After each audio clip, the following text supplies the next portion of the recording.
नमस्कार दोस्तों, मेरा नाम सिद्धार्थ नायक है। आप सभी का स्वागत करता हूं सिद्धार्थ कंप्यूटर पाठशाला पे। दोस्तों, हम पढ़ रहे हैं पाइथन प्रोग्रामिंग लैंग्वेज। दोस्तों, हम पिछले क्लास में हमने पढ़े थे वेरिएबल्स के बारे में। अब पढ़ेंगे वेरिएबल को किस तरह से डिक्लेयर करते हैं। उससे पहले हमारे चैनल सिद्धार्थ कंप्यूटर पाठशाला को कृपया करके लाइक कीजिए, शेयर कीजिए और सब्सक्राइब कीजिए। और नोटिफिकेशन के जो बेल आइकन है उसके ऊपर क्लिक कर लीजिए, जिससे जब भी हम नया वीडियोस डालेंगे आपके पास तुरंत नोटिफिकेशन चला जाएगा। चलिए शुरुआत करते हैं। तो वेरिएबल डिक्लेरेशन क्या है, उससे पहले हम वेरिएबल के बारे में थोड़ा जो है रिव्यू कर लेते हैं, जो हमने पिछली क्लास में पढ़ा था। दोस्तों, वेरिएबल क्या होता है? वेरिएबल एक कंटेनर होता है। जब भी हम कोई भी वैल्यू देते हैं, यहाँ पे इसको क्या बोलते हैं? वेरिएबल का नाम, वेरिएबल नेम। और ये होता है वेरिएबल का वैल्यू।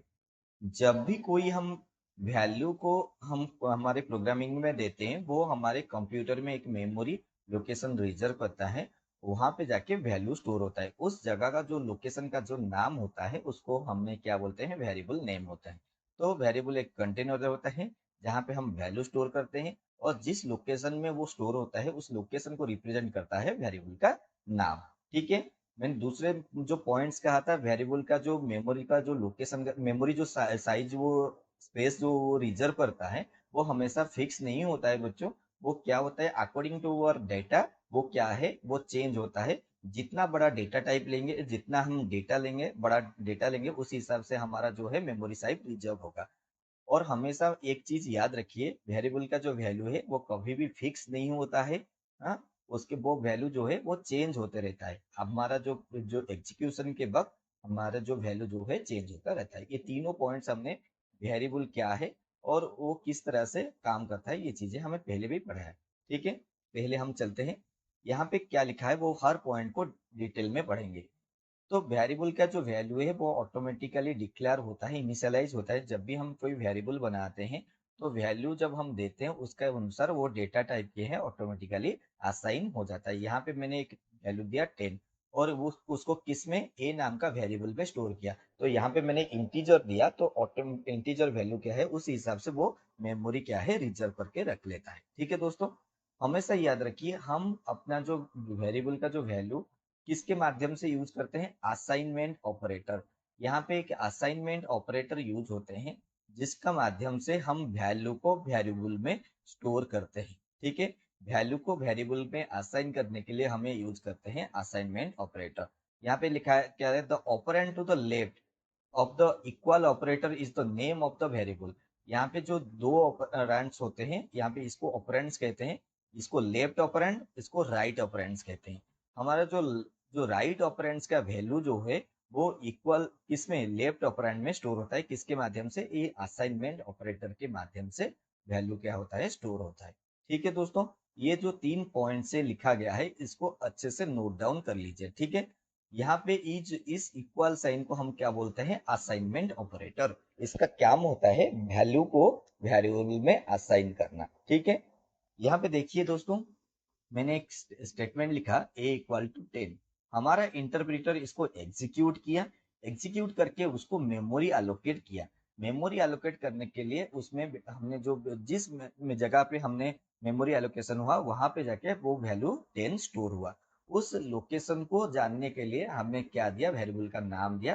तो हमने जाना ए नाम का एक लोकेशन है कंप्यूटर मेमोरी में, वहां पे क्या रहा है? 10 वैल्यू स्टोर के रहा है। ठीक है, चलिए आगे चलते हैं। अभी देखिए, आपको जो हम असाइन करते हैं, तो आप क्या क्या लगता है दूसरे जो प्रोग्रामिंग में, जब हम वेरिएबल देते हैं, वेरिएबल का जो नाम लिखते हैं, उस वेरिएबल के अनुसार मेमोरी लोकेशन जनरेट होता है। पर हमारा ऐसा नहीं होता है। हमारे वैल्यू को वैल्यू के अनुसार लोकेशन जनरेट होता है। सपोज मान लीजिए मैं आपको कहता हूँ, मैं ए नाम का एक वेरिएबल बनाया 10, और जो यहाँ पे जो 10 नाम का वैल्यू जिस लोकेशन पे है वो उस लोकेशन का नाम क्या है? ए। यहाँ पे देखिए, ए बी सी, मैंने तीनों वेरिएबल को एक ही वैल्यू असाइन किया 1।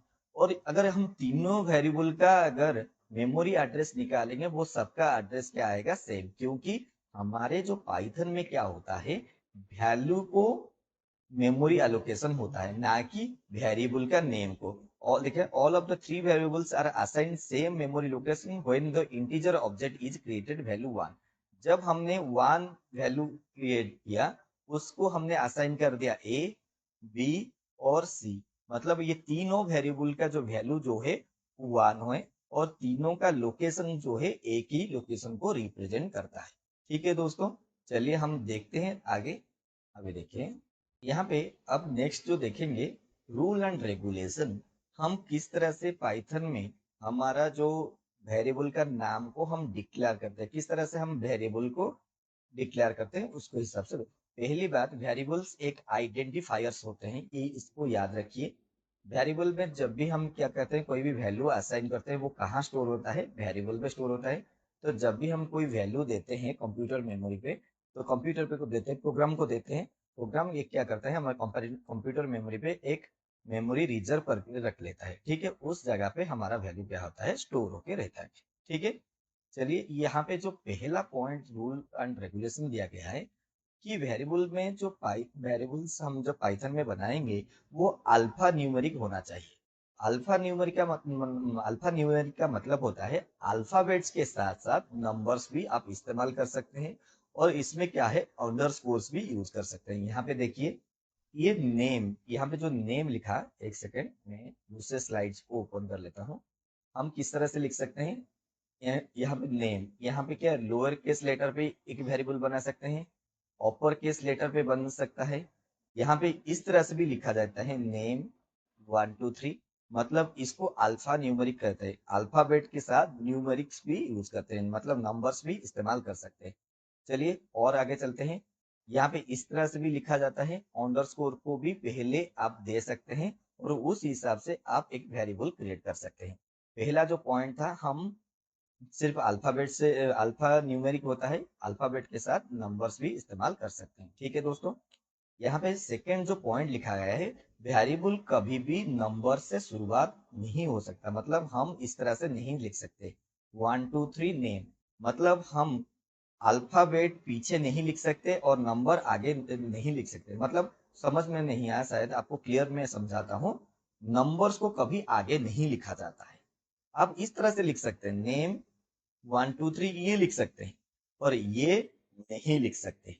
ठीक है दोस्तों, हम कभी भी नंबर से, वेरिएबल का नाम नंबर से शुरुआत नहीं करते। ठीक है, हम हमेशा किससे शुरुआत करेंगे, हमारे में जो अल्फाबेट से शुरुआत कर सकते हैं, अंडरस्कोर से भी कर सकते हैं। ठीक है, जो तीसरा जो पॉइंट है, ये केस सेंसिटिव होता है। केस सेंसिटिव का मतलब होता है, अगर आपने कोई अपर केस लेटर में लिखा हो, वो अगर आप लोअर केस लेटर पे वही नाम लिखा है, वो दोनों एक ही नेम नहीं होता है। मैं आपको एग्जांपल देता हूँ। सपोज मान लीजिए आपने आपने एक नेम बनाया, ये एक वेरिएबल का नाम है। मैंने कहा आप क्या कर सकते हैं, इसको पहले क्या, नंबर से शुरुआत नहीं कर सकते, आप इस तरह से नहीं लिख सकते। आप किस तरह से लिख सकते हैं, इस तरह से लिख सकते हैं। ठीक है दोस्तों, अभी जब भी हम कोई भी वेरिएबल का नाम बनाएंगे, तो ये चीजें हमेशा याद रखेंगे। ठीक है, आगे चलते हैं। यहाँ पे जो ये केस सेंसिटिव का जो वर्ड था, मैं इसको अच्छे से समझाता हूँ। मैं सपोज मान लीजिए मैंने नेम लिखा, इसमें क्या है, कैपिटल लेटर से शुरुआत हुआ, और यहाँ से ये स्मॉल लेटर से शुरुआत हुआ। दोनों अलग चीजें होते हैं, ये दोनों एक वेरिएबल नहीं होता है, वो अलग अलग वेरिएबल होते हैं। इसीलिए केस सेंसिटिव को अच्छे से ध्यान से समझिए, कि अगर नाम सेम हो, पर उसका जो लिखने का जो तरीका होता है, मतलब लोअर केस लेटर और अपर केस लेटर एक जैसे नहीं होते। दूसरा जो नेक्स्ट पॉइंट होते हैं, इसको रिजर्व वर्ड और कीवर्ड्स। हमने पिछले क्लास में कीवर्ड्स बोले पढ़े थे, हमारे होते हैं, उसको स्पेशल पर्पज के लिए इस्तेमाल करते हैं। उसका हम वेरिएबल के नेम के अकॉर्डिंग नहीं लिख सकते हैं, वो सिर्फ स्पेशल कामों के लिए यूज हो सकता है। जिस तरह से ट्रू, फॉल्स, ये सब क्या होता है, कीवर्ड्स होते हैं। इसको वेरिएबल नाम में इस्तेमाल नहीं किया जा सकता। और नेक्स्ट जो पॉइंट है, स्पेशल कैरेक्टर, मतलब आर्दोरेटर, एंड ऑपरेटर, डॉलर साइन, ये सारे जो स्पेशल कैरेक्टर से आप अपने वेरिएबल पे इस्तेमाल नहीं कर सकते हैं। सिर्फ आप क्या इस्तेमाल कर सकते हैं, अंडरस्कोर को ही इस्तेमाल कर सकते हैं। और वेरिएबल का कोई फिक्स्ड लेंथ नहीं होता है, आप अनलिमिटेड लेंथ होता है, जितना चाहे आप बड़ा वेरिएबल आप बना सकते हैं। ठीक है दोस्तों, चलिए आपको और भी डिटेल में बताते हैं। तो हमने क्या जाना, पहली बात हम अल्फा न्यूमेरिक का मतलब ये हुआ, अल्फाबेट के साथ हम क्या इस्तेमाल कर सकते हैं, नंबर्स यूज कर सकते हैं, लोअर केस और अपर केस दोनों भी यूज कर सकते हैं, और अंडरस्कोर से भी शुरुआत कर सकते हैं, इस तरह से भी लिखा जा सकता है। ठीक है, तो नेक्स्ट जो पॉइंट पढ़ा, हम कभी भी जो नंबर्स को पहले लिख नहीं सकते, मतलब हम पहले इस तरह से नहीं लिख सकते, नंबर्स को पहले से शुरुआत नहीं किया जा सकता। दूसरी बात हमने क्या कहा कि केस सेंसिटिव का बात हमने क्या, जो कैपिटल लेटर और स्मॉल लेटर दोनों इक्वल नहीं होते हैं, ये नाम सेम हो सकता है पर ये दोनों अलग चीजें होते हैं। ठीक है, ये दोनों both are different variable. Okay, उसके बाद हमने क्या पढ़ा, हम कोई भी मतलब स्पेशल कैरेक्टर जैसे $, @ उसके बाद हम क्या है एंड ऑपरेटर जो हम कहते हैं लगाते हैं उसको यूज नहीं कर सकते, एंड सिंबल नहीं, आम परसेंट जिसे हम कहते हैं, सॉरी आम परसेंट इस तरह से लिखा जाता है, आम परसेंट, ये हम इस्तेमाल नहीं कर सकते हमारे प्रोग्रामिंग में। हम सिर्फ किसको इस्तेमाल कर सकते हैं, अंडरस्कोर को। ठीक है दोस्तों, ये था वेरिएबल को डिक्लेरेशन के बारे में। आई होप मैंने वेरिएबल को किस तरह से डिक्लेयर करते हैं अच्छे से समझाया, और विथ एग्जाम्पल पे। तो चलिए हम देखते हैं किस तरह से, हम एक एग्जाम्पल देख के देखते हैं, हम प्रैक्टिकल करके देखेंगे। मैं अपना आइडियली ओपन कर लेता हूँ। मैंने यहाँ पे मैंने x = 10 दिया, प्रिंट किया x को। तो देखिए यहाँ पे क्या हुआ, हमारा जो x का जो x क्या है, एक अल्फाबेट है, तो हम अल्फाबेट इस्तेमाल कर सकते हैं, इसीलिए हमारे प्रोग्रामिंग में कोई एरर नहीं आया। अगर चाहे तो हम इस तरह से भी लिखा जा सकता है, x1 = 10, प्रिंट करेंगे x1 को। तो देखिए अब भी हमारा रिजल्ट आया। इसका मतलब हम अल्फाबेट के साथ क्या है, दोनों इस्तेमाल कर सकते हैं, अल्फा न्यूमेरिक इस्तेमाल यहाँ पे कर सकते हैं। यहाँ पे अगर मैं इस तरह से भी लिखूंगा, अंडरस्कोर दिया, x दिया और 10 लिखा, और यहाँ पे मैंने लिखूंगा प्रिंट =_x। देखिए इस तरह से भी हम लिख सकते हैं। अगर आप इस तरह से लिखेंगे 1x, मतलब पहले नंबर से शुरुआत हुआ उसके बाद लेटर्स, अगर इस तरह से लिखेंगे तो देखिए क्या एरर आया। देखिए ये क्या लिखा, इनवैलिड लिखा दिया, मतलब इसको सिंटैक्स एरर आ गया क्योंकि हमने सही सिंटैक्स यहाँ पे नहीं लिखा है।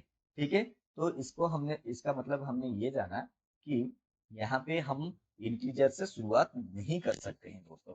अच्छा चलिए, अगर मैं यहाँ पे a नाम का मैंने एक वेरिएबल बनाया और इसको मैं प्रिंट कर दिया, देखते हैं इसका क्या आया, 10। इसका अगर मैं लोकेशन अगर पता करना चाहूँ तो मैं प्रिंट के फंक्शन के अंदर id चलाऊंगा और यहाँ पे मैं लिखूंगा, इस्तेमाल करूंगा, तो अभी हमारे पास जो ये जो नंबर्स है इसको मेमोरी लोकेशन कहते हैं।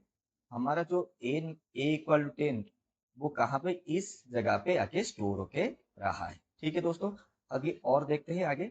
अभी मैं क्या करूंगा, =10, a =b =c, ये तीनों को एक ही वैल्यू में असाइन करता हूँ 10, और प्रिंट करूंगा a को, कितना आया, उसके बाद b को भी प्रिंट करूंगा तो कितना आया, वही 10 आया, क्योंकि और c को अगर प्रिंट करूंगा तो वैल्यू क्या आएगा, वही 10 आया।